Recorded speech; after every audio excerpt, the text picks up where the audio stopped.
There's one thing I do with every retirement client that saves them more money than any individual strategy I could ever hand them. It's not exciting, it's not clever, and honestly, the first time I explain it to somebody, they usually look at me like I just handed them homework. But the families who actually do it save real money in taxes every single year. And the ones who skip it consistently overpay, not because they don't know the strategies, they usually do, but because they're making every financial decision blind and finding out the cost months after it's already locked in.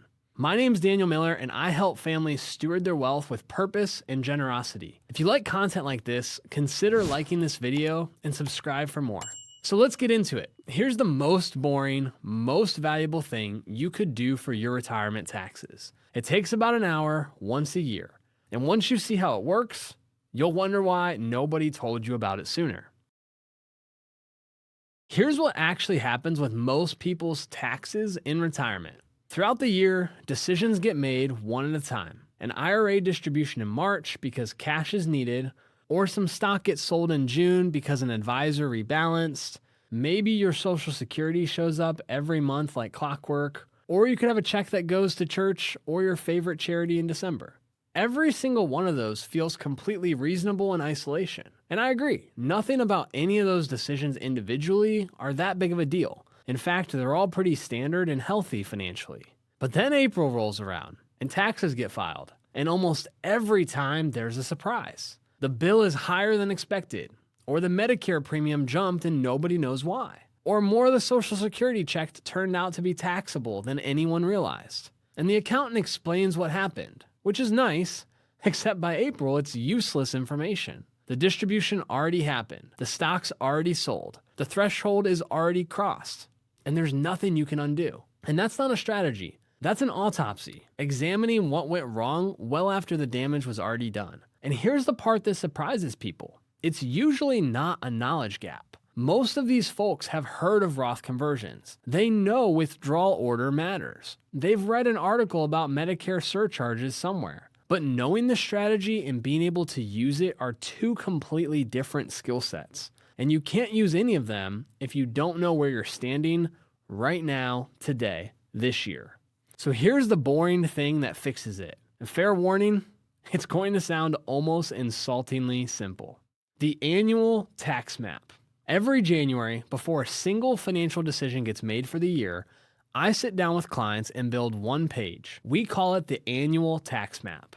It takes about an hour. It's the most boring thing we do together all year, and it's also the most valuable. Here's what actually goes on the page. First, every source of income expected for the year gets listed out. Social Security, pension, if there is one, consulting or part-time income, required minimum distributions if that age has been hit, rental income, interest, dividends, all of it added up. And that's the baseline income before a single voluntary decision gets made. Second, that baseline number gets mapped to this year's federal tax bracket.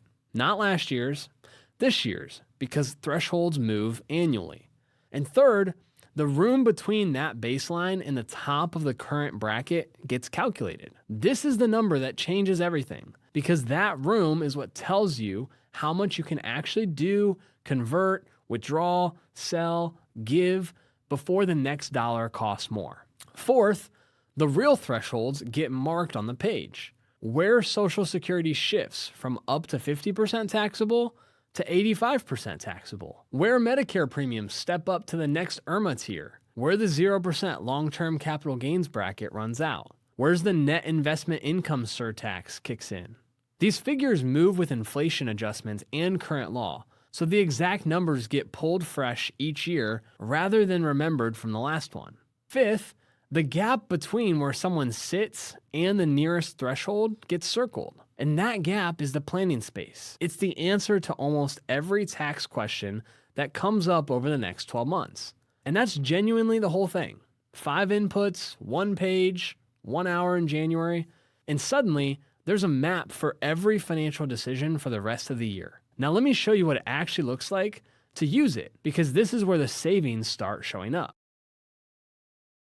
Once the map exists, watch what happens to decisions that used to be guesswork. Should a Roth conversion happen this year? Check the map. If there's $18,000 of room before the next bracket, up to $18,000 converts at the lower rate. Cross that line without checking, and the extra dollars get taxed at the higher rate instead of an avoidable cost, sitting right there on the page the whole time. Should an extra IRA distribution get pulled this year? Check the map. If the Social Security taxation threshold is $6,000 away, that's the real ceiling.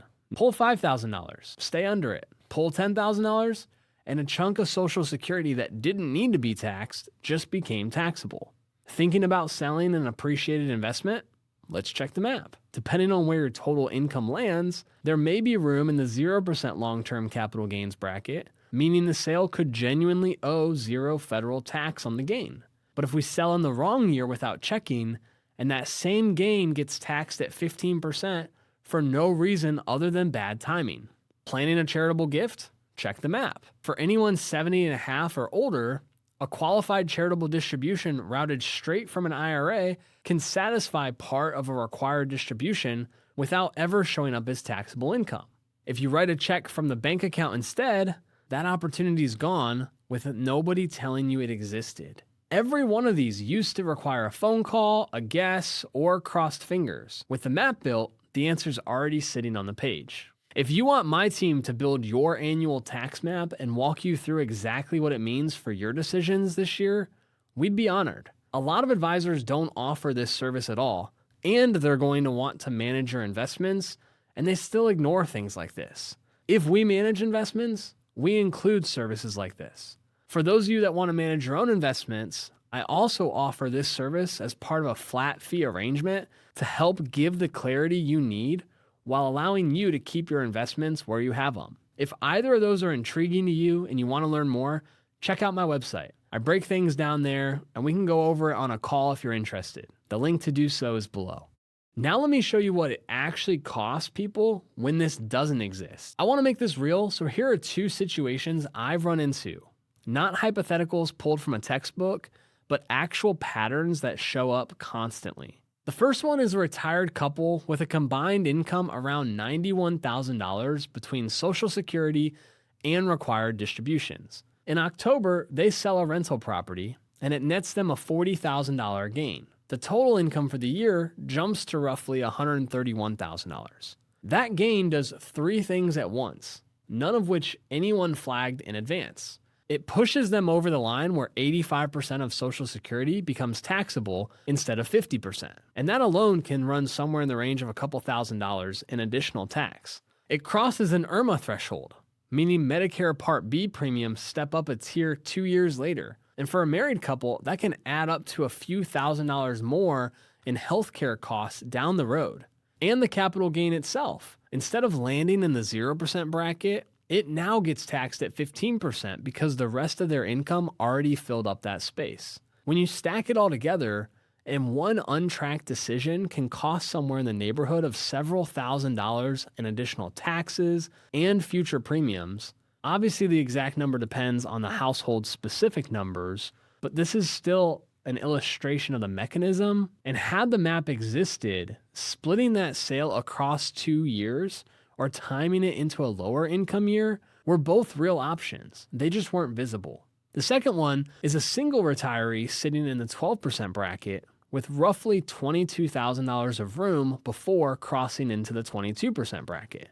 She had heard Roth conversions were smart. So in November, $50,000 gets converted in one move. The first $22,000 gets taxed at 12%, but the remaining $28,000 spills into the 22% bracket, costing her thousands more than it needed to cost, and that's before the ripple effects. That $50,000 also counts as income, which can nudge Medicare premiums up and make more Social Security taxable all in the same year. That same conversion split across 2 Januaries instead of jammed into one November, and that entire spillover disappears. It's the same total amount moved, but it's meaningfully less cost to move it.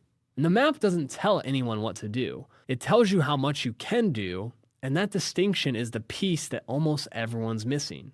Now, you might be thinking this sounds like something you need a professional to build. And honestly, for the precise version, that's probably true. But here's how to start your own. You don't need software for a first pass at this. Here's a basic version that's doable this week. 1. Grab a blank page and list every income source expected this year. Social Security, pensions, distributions, part-time work, interest, dividends, rental income. Add it all up, and that's your baseline. 2. Look at this year's federal tax brackets for your filing status and find where that baseline lands. 3.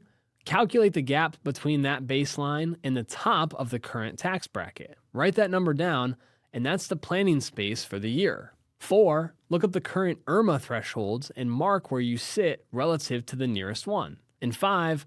Look up the current provisional income thresholds for Social Security taxation and mark those too. Look at that page now. You have your baseline income, your bracket, and the room that you have left.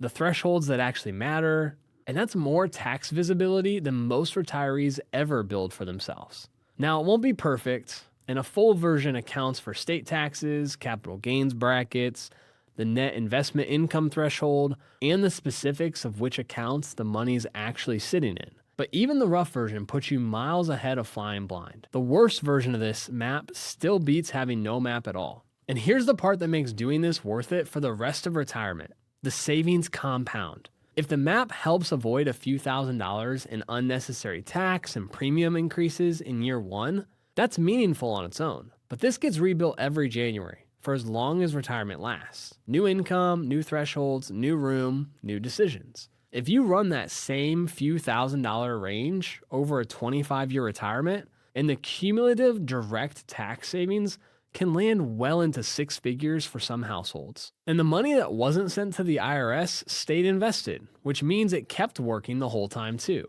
The practice also gets easier. Year 1 is the hardest because the thresholds are unfamiliar. By year 3 or 4, the landscape is known, and the map takes half the time, and the decisions stop feeling uncertain. Here's a story that stuck with me. Early in my career, I had a client named Frank who did his own taxes for 30 years and was genuinely proud of it. The first year we built his map together, he found out a Roth conversion he'd made 2 Novembers earlier had spilled $12,000 into a higher bracket he never intended to touch. A decision made in about 10 minutes, sitting in his kitchen with no idea where the line even was. He wasn't careless, he just never had the page in front of him.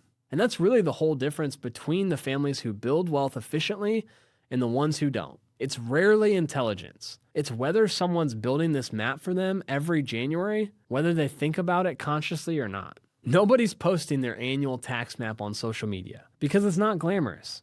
But it's the one practice that makes every other tax strategy you've ever heard of actually usable, instead of just an idea you read somewhere once. Now that you know the practice that makes tax planning actually work, the next question is whether the accounts producing that income are even structured the right way to begin with. I made a video on the 3 rules the wealthiest families follow when managing their 401k.